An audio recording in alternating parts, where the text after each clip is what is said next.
Welcome to Life Stories. Sometimes, the past refuses to stay buried. Sometimes, the wounds we carry demand justice. Today, we bring you the gripping story of a boy who endured years of suffering at the hands of his stepfather. Only to return 20 years later, not for revenge, but for justice. How does a child survive betrayal? Can time heal the scars of abandonment? And when the moment comes, will justice finally prevail? Subscribe to Life Stories to begin today's powerful journey. Let's dive into a tale of pain, resilience, and the fight for the truth. I still remember the first time I met him. I was 10 years old, standing in front of a house that looked as broken as my mother and me. The paint was peeling, the roof tiles darkened with age, and the windows seemed too thin to keep out the cold. The air smelled of damp wood, of something old and forgotten. But none of it frightened me as much as the man who stood beside my mother. "This is Martin," she said, nudging me forward. "Your stepfather." The way she spoke, her voice trembling with forced enthusiasm, should have warned me, but I was too young to understand. I only knew that the man before me, tall and broad-shouldered with a face as rigid as stone, made my skin crawl. He smiled, but there was no warmth in it. His eyes, black, deep, endless, held something I couldn't name at the time.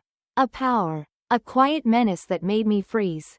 "Hello, stepfather," I said, my voice barely above a whisper. Martin stepped closer, placing a heavy hand on my shoulder. His grip was firm, not painful. Not yet, but firm enough to let me know who was in control. "Good boy," he murmured. "We're going to be a happy family. Aren't we, Linda?" My mother's smile was weak, but she nodded eagerly. "Of course, we are." I wanted to believe her. I wanted to believe that she had finally found someone who would take care of us, who would love us. But deep down, something inside me recoiled. Something told me that this was not a man who knew how to love. That first night was quiet. Too quiet. Dinner was eaten in near silence. My mother talking aimlessly about her new job, about how wonderful it was that we finally had a home again. I barely touched my food. Every time I lifted my spoon, I felt Martin's gaze on me. Studying, calculating. His presence felt like a shadow looming over me, waiting to consume me whole. "What did you do at school today?" he asked suddenly. I hesitated. I didn't want to speak. I didn't want to give him anything. "Math," I mumbled. He smirked. Then, without warning, reached out and ran his fingers through my hair. Slow, deliberate. It sent shivers down my spine. "Your hair is soft," he mused, almost to himself. I jerked away. "Don't," I whispered. His chuckle was quiet but filled the room like an echo of something sinister. "What's wrong?" "I'm just showing affection." "Caleb, don't be rude." My mother sighed. "But, Mom, it's okay," Martin interrupted, holding up a hand. "He's just not used to having a father." He was right. I wasn't. But that wasn't why I had pulled away. I looked at my mother, hoping she would see it in my eyes, hoping she would see that something was wrong. But she only smiled at him, as if she were grateful, as if she believed this was good for me. That night, I couldn't sleep. I lay in my new bed, my blanket pulled up to my chin, staring at the ceiling. The house creaked in the wind, the old walls shifting and groaning as if whispering secrets of the past. But that wasn't what scared me. It was the feeling that I wasn't alone. I told myself it was just my imagination, that my mind was playing tricks on me. But then, click, the door creaked open. My heart pounded. I squeezed my eyes shut, holding my breath. Slow, heavy footsteps. Someone was standing at my door. "Caleb?" I didn't move. "Are you asleep?" The voice was close now. Too close. The warmth of his breath ghosted over my blanket. My fingers curled tightly around the fabric, trying to disappear into the mattress. I stayed silent. Then, after what felt like an eternity, the footsteps receded. The door shut. I opened my eyes, tears blurring my vision. I didn't know what awaited me in this house, but I knew one thing for sure. It wouldn't be anything good. The next morning, I woke up feeling hollow, like something had been taken from me in the night. The house was cold, but the coldness wasn't from the weather, it was something deeper. Something that settled in my bones. I got dressed in silence. my fingers trembling slightly as I buttoned up my shirt. At school, I tried to be normal. I tried to laugh when my best friend, Ryan, told one of his ridiculous jokes. But I wasn't really there. My mind was stuck in that house. In that moment when the door creaked open in the dark. "Caleb, are you okay?" Ryan asked, frowning. I forced a smile. "Yeah, just tired." He didn't believe me. I could see it in the way he squinted at me. The way his usual energy seemed to dim just a little. But he didn't push. And for that, I was grateful. Because how could I explain something I didn't fully understand myself? That afternoon, I walked home with a sinking feeling in my stomach. I knew Martin would be waiting. And I was right. He sat in the living room. As if he had been there all day. Waiting for me. My mother wasn't home. "Where's Mom?" I asked. My voice small. "Oh, she went to the market with Mrs. Jenkins," he said easily, his eyes never leaving me. "She'll be back later." My heart clenched. I didn't want to be alone with him. "Come here," he beckoned. I hesitated. His voice dropped. Lower, firmer. I said, "Come here." I had no choice. My feet carried me forward even as every instinct screamed at me to run. Martin placed his hand on my shoulder and squeezed, not hard. Not yet, but just enough to make me stiffen. "Are you afraid of me?" I didn't know how to answer. He smiled, the kind of smile that didn't reach his eyes. "Don't worry, Caleb, we're going to be close soon." The words sent a shiver down my spine. The next morning, my mother left early for work. And I was alone with him again. I stood by the window, watching her figure disappear down the street. My heart sinking with every step she took. "We have the whole night to ourselves," Martin said from behind me. His voice sickly sweet. I swallowed hard. I'm tired. I think I'll go to bed early." He nodded slowly. "That's fine. But tonight, you should sleep in my room." I felt my stomach drop. "No," I said quickly. I like sleeping alone." He tilted his head, studying me. Then he stood up, walking toward me with slow, deliberate steps. "Caleb," he said, voice calm, but full of something dark. "I wasn't asking if you liked it." Fear curled in my chest like a living thing. I wanted to run. I wanted to scream. But I did neither. I just stood there, trapped, as the darkness swallowed me whole. The night stretched endlessly, thick with a silence that felt like a living thing. I lay on the bed, my body stiff as a board, my heart hammering so loudly I was sure he could hear it. Martin lay beside me, too close, his breath warm against the back of my neck. I felt like a trapped animal, frozen in fear, waiting for the moment he would strike. "Your mother is lucky," he murmured, his voice low, slithering into my ears like poison. "I take care of her. I take care of you." I squeezed my eyes shut, refusing to respond. If I spoke, if I moved, it would only make things worse. I knew that now. A hand brushed against my arm. Slow, deliberate. I flinched, every muscle in my body coiling like a spring. "Don't," I whispered, my voice so small it barely existed. Martin chuckled, his breath fanning over my skin. "Shush, don't scream. Caleb, you don't want to make your mother sad. Do you?" My breath caught in my throat. His grip tightened around my wrist, fingers pressing into my skin like shackles. My voice cracked. I wanted to pull away, to fight, but I knew I wouldn't win. I was just a kid. He was bigger, stronger, and he knew it. He knew that no one would believe me. And that was the worst part. After what felt like an eternity, he finally let go. He sighed, almost like he was disappointed. Then he patted my back, like I was some obedient pet. "Good boy. Sleep well, son." I didn't sleep. I just lay there, silent tears soaking my pillow. My body trembling so badly I thought I would shatter. The next morning, my mother returned home, cheerful as ever. "I bought your favorite bread, Caleb," she called out as she walked into the kitchen, setting down a bag of warm pastries. I stood in the doorway, numb, barely able to look at her.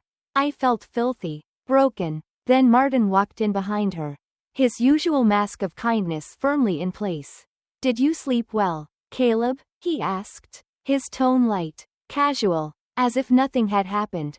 I stood frozen, unable to speak. My mother turned to me, smiling warmly. See? He cares about you, sweetheart. You don't have to be so distant. I wanted to scream. I wanted to tell her everything. But could I? Would she believe me? My hands clenched into fists at my sides. My nails digging into my palms. No, I had to try. I couldn't live like this.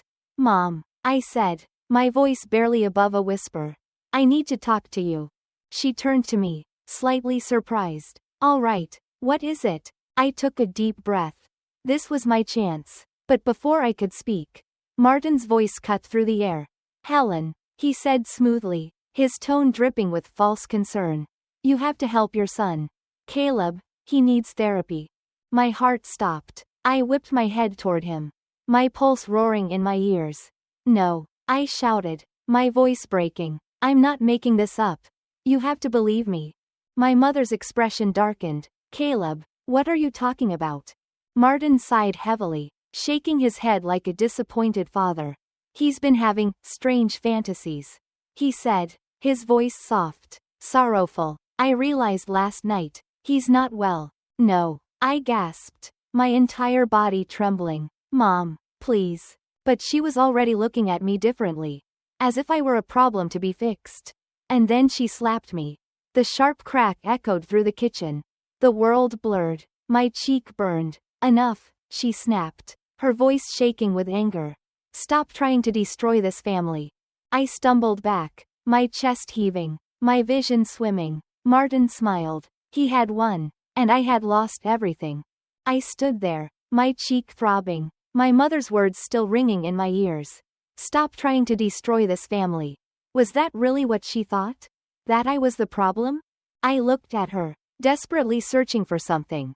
Anything that told me she regretted what she'd just done. But her expression was hard. Her eyes filled with frustration. Disappointment. Martin sighed as if he was the only reasonable person in the room. Helen, don't be too hard on the boy, he said, placing a hand on her shoulder. Maybe he's just confused. Confused. I could barely breathe. My mother shook her head, rubbing her temples as if I was some burden she had to deal with. I don't want to hear another word about this.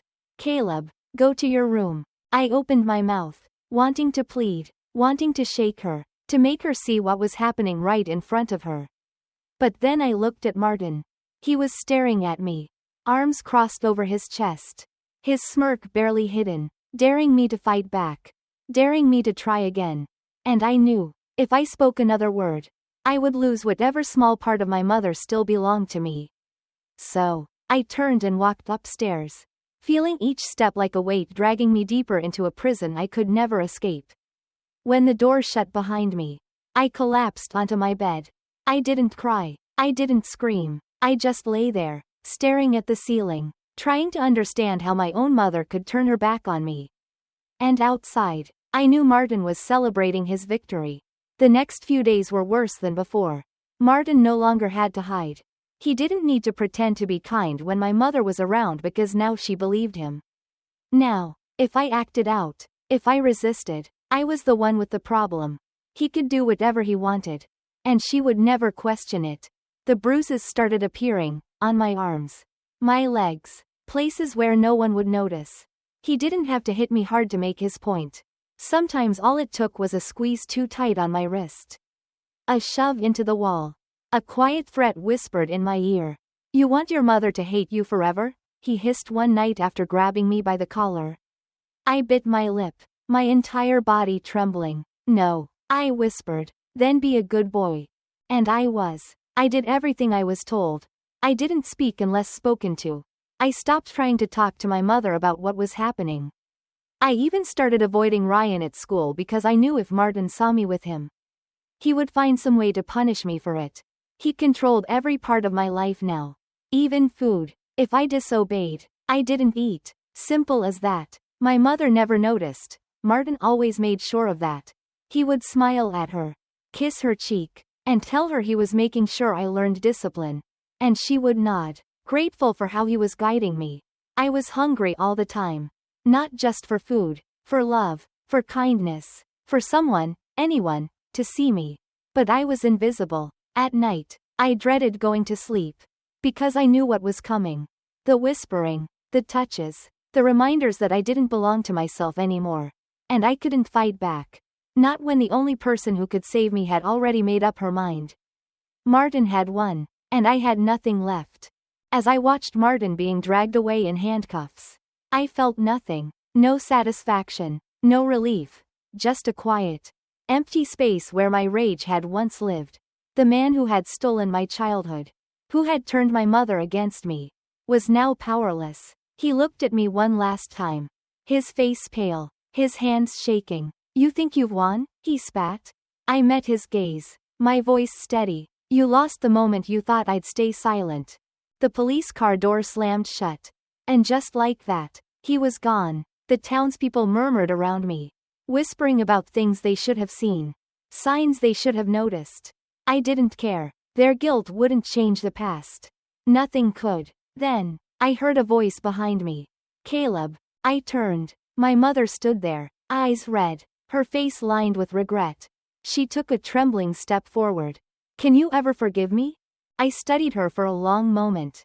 The woman who had abandoned me. The woman who had chosen him. Forgiveness? I took a deep breath. Forgiving doesn't mean forgetting, Mom. Tears welled in her eyes. She understood. I turned and walked away, leaving Willow Creek behind. For the first time in 20 years, I was free. The past no longer held me. I didn't need revenge. Justice had already done its job. I had survived, and that was enough. If you enjoyed this story, subscribe to Life Stories for more powerful tales of survival, justice, and redemption. Your support helps us share more incredible stories. See you in the next video.